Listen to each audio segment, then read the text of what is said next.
Hello, আসসালামু আলাইকুম। কেমন আছেন আপনারা সবাই? আশা করি সবাই ভালো আছেন। তো আজকের এই ভিডিওতে আমরা দেখব ম্যাপ ফাংশন। যেমনটি আপনারা জানেন, আমরা লাস্ট ভিডিওতে কিন্তু পিওর ফাংশন সম্বন্ধে ধারণা নিয়েছিলাম এবং সেই কোডটি কিন্তু আমার সামনে আছে। এখানে আমরা কি করেছি আরেকবার আমি একটু রিপিট করি যে এখানে আমরা মাল্টিপ্লাই করতে চেয়েছি এবং সেখানে কি একটি ফর লুপ ইউজ করলাম। ইউজ করার পর অ্যাপেন্ড করে দিলাম আমাদের যে আইটেমগুলো থাকবে, এটি এটি কিন্তু 3 গুণ হয়ে এই লিস্টে অ্যাপেন্ড হয়ে যাবে এবং আমরা এই লিস্টটিকে রিটার্ন করে দিব।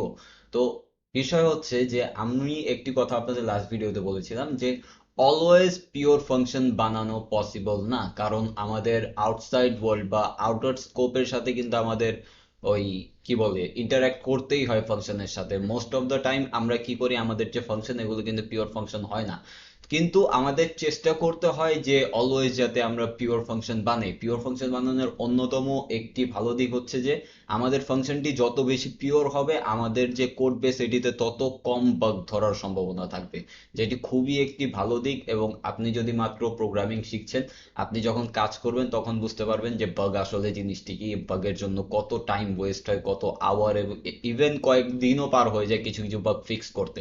তো সেটি অ্যাভয়েড করার জন্য আপনাকে অবশ্যই চেষ্টা করতে হবে অলওয়েজ পিওর ফাংশনের সাথে কাজ করতে এবং সেই পিওর ফাংশনগুলোর আরো বেশি ইজি করে দিতে বা পিওর ফাংশন বানানো আরো ইজি করে দিতে আমাদের কিছু ফাংশন থাকে, যেগুলোর মধ্যে রয়েছে ম্যাপ, ফিল্টার, জিপ, দেন রয়েছে রিডিউস। তো সেগুলো থেকেই আজকে আমরা দেখব ম্যাপ ফাংশন এবং এটির কাজ কি।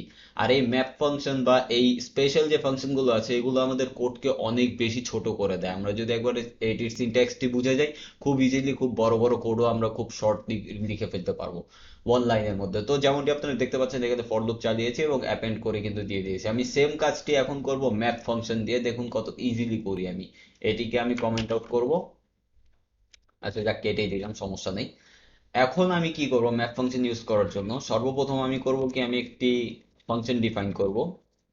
ম্যাপ ফাংশন ইউজ করতে আমাদের আগে একটি নিজস্ব ফাংশন ডিফাইন করে নিতে হবে। আমি এটির নাম দিয়ে দিচ্ছি মাল্ট। মাল্ট দিয়ে আমি মাল্টিপ্লাই ধরে নিচ্ছি, ভেতরে আমি দিয়ে দিচ্ছি আইটেমস। এবং আমি এখানে এসে সরাসরি এখানে সিম্পলি লিখে দিব return, return items multiply by 3। আমাদের ফাংশন রেডি হয়ে গিয়েছে এবং এটি একটি পিওর ফাংশন। তো এখন আপনি দেখেন, যেমনটি আপনারা দেখতে পাচ্ছিলেন এর আগে কিন্তু আমি ফর লুপ ইউজ করেছিলাম। এখন আমি জাস্ট এখানে কি লিখলাম, এখানে কোনো ফর লুপ টর লুপ কিছু নাই। তো আমি আইটেমস এর উপর কিভাবে চেক করব, সেখানেই কাজে আসে ম্যাপ ফাংশন। আমি যদি এখানে জাস্ট ম্যাপ লিখি, দেখতে পাচ্ছেন এটি কিন্তু কালার হয়ে গিয়েছে। এখন দেখেন, আমি যদি এখানে এটা ডক স্ট্রিংটি দেখি, এখানে কি বলছে যে এটি দুইটি আর্গুমেন্ট নেয়, একটি হচ্ছে ফাংশন আর একটি হচ্ছে ইটারেবল বা আইটারেবল যেটাকে আমি বলি।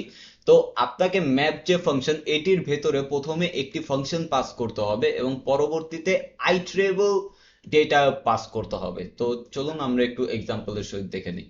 তো আমি কি করব, এই মাল্টকে এখানে পাস করব। মাল্ট, মাল্ট পাস করব এবং আমি এখানে একটি লিস্ট পাস করে দিব, যেটা আমি দেবো 32, 87, 9, 3, 8, 65। তো যেমনটি আপনারা দেখতে পাচ্ছেন, আমি কি করলাম, আমি এখানে ম্যাপ লিখে মাল্ট দিলাম। আমি কিন্তু এখানে ব্র্যাকেটও দেইনি, যেটি ফাংশনে দিতে হয়। কাজ যখনই আমি এখানে এই নামটি পাস করে নিব, ম্যাপ যে আমাদের ফাংশন আছে এটি নিজে থেকেই বুঝে ফেলবে যে এটি একটি ফাংশন পাস করা হয়েছে। এখানে আমাদের ব্র্যাকেট ইউজ করার দরকার নেই বা প্যারেন্থেসিস যেটা আমরা দিয়ে কল করি, ওইভাবে এটাকে কল করার দরকার নেই। তো এখন আমি আপনাদের একটু এক্সপ্লেইন করি ম্যাপের কাজটি। যখন আমরা এটিকে ম্যাপ লিখে এটার ভেতরে একটি ফাংশন পাস করি, করার পর পাশে যখন আমরা কোনো আইটারেবল ডেটা পাস করি, সেটি হতে পারে লিস্ট, কিংবা সেটি হতে পারে ডিকশনারি, সেটি হতে পারে টিউপলস, এইটি লুপের মতো কাজ করে এবং প্রতিটির উপর কিন্তু এটি চেক করবে।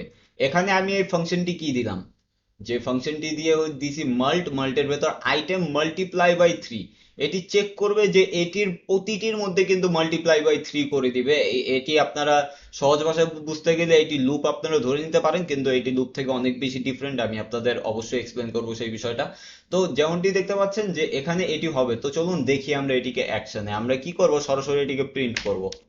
অ্যান্ড প্রিন্ট করার আগে আপনাদের আরেকটি বিষয় বলে নেই যে আমরা যখন ম্যাপ দিয়ে কোনো অবজেক্ট, সরি, কোনো ডেটার উপর কাজ করি, সেটি কিন্তু ম্যাপ অবজেক্ট রিটার্ন করে। আমি আপাতত আপনাদের এটি রান করে দেখাচ্ছি।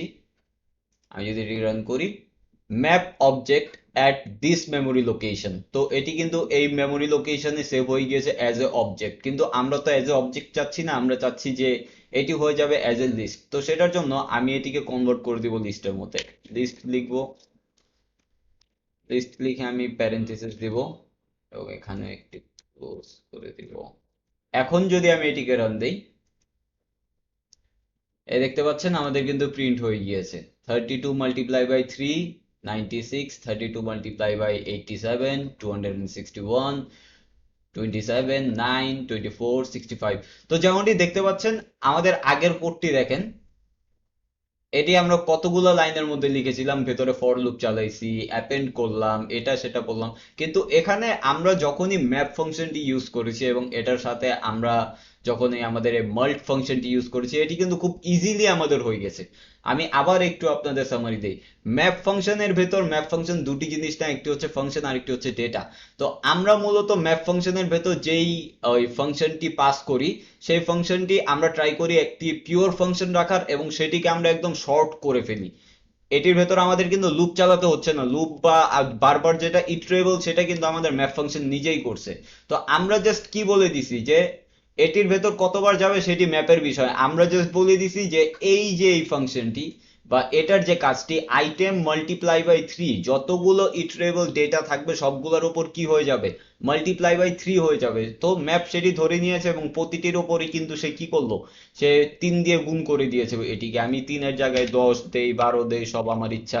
আমি আবার দিব, আবার রান করবো। দেখতে পাচ্ছেন হয়ে গেছে। তো আমাদের এই কমপ্লেক্স যে ফর লুপ ইউজ করলাম, অ্যাপেন্ড করলাম, আবার এমটি লিস্ট ক্রিয়েট করলাম, সেই কোনো কিছুরই কিন্তু এখন দরকার পড়ে না, এটি কিন্তু এভাবে এভাবেই হয়ে গিয়েছে।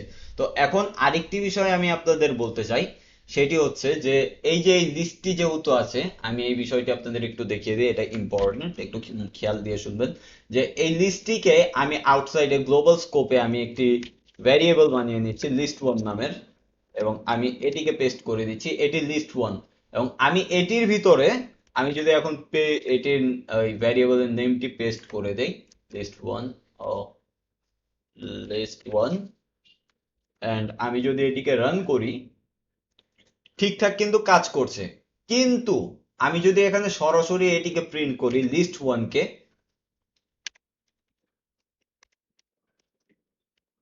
প্রিন্ট করি, লিস্ট ওয়ানকে,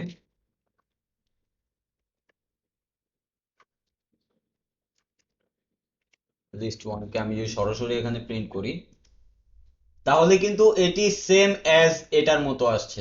তো এটি হচ্ছে নোট করার বিষয় যে আমরা যখন ম্যাপ ফাংশন ইউজ করি, ম্যাপ কিন্তু আমাদের যে অ্যাকচুয়াল লিস্ট সেটিকে মডিফাই করে না, সে একটি কপি রিটার্ন করে। এটা আপনার অবশ্যই মাথায় রাখতে হবে, কারণ অনেক সময় আপনি যদি কোনো পাইথন প্রোগ্রামিং এর ইন্টারভিউ দিতে চান, এটি একটি মোস্ট কমন কোয়েশ্চেন। সে যে ইন্টারভিউয়ার আপনাকে কোয়েশ্চেন করতে পারে যে আমি যদি ম্যাপ ফাংশন ইউজ করি তাহলে কি আমি সেম ডেটা মডিফাই হবে, অ্যাকচুয়াল ডেটা বেস যেই ডেটা থাকবে সেটা মডিফাই হবে কি হবে না।